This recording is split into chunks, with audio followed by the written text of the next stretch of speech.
Saatana! Vittu!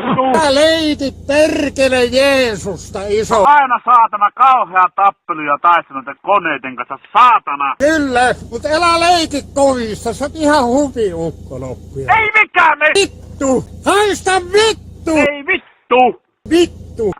Ei. Voi vittu, tää alkaa kyllä vituttamaan.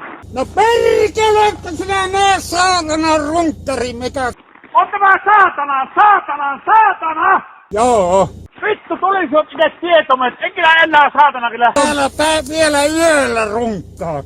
Käet saatana jäätyy vaan tällä. Voi vittu tämän saatana. Tulisi itse laittamaan saatana huoltoukot. Ei oteta tää. Ei saatana. Voi Jeesus, miten laitetaan. Perkele, mitä? Voi vittu. Ihan tyhjää hommaa vain teetättä. Ihan saatana. Sä oot saanut tarpeeksi vartio hommista. Vittu teetättää saatana kaikki. No, vie vittu nuo entiset tuossa. Saatana. No perkele vittu kun mä työn. Hommatko huoltomiehet noihin saatana vehkisiin, kun ne osaa perkele tiedä varmaksi, että missä on vikaa, saatana.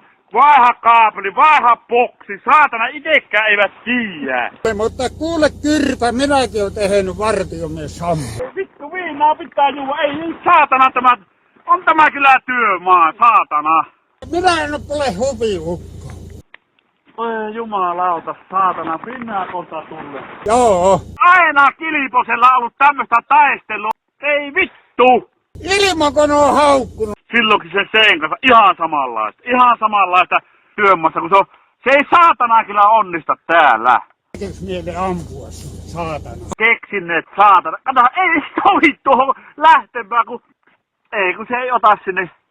Mikä saatana sitä pitää kiinni? Muutama risu! Kuka nämä päin vittua? Menipähän tuo viimeksi, niin nyt ei millään. Ei jumalauta, kun ei tuo ottaa tuohon. Haista vittu! Minä saattaa haista vittu, iso mies. Noin paskan tärkeä ukko. Muutamasta risu. Hirven syylä oot.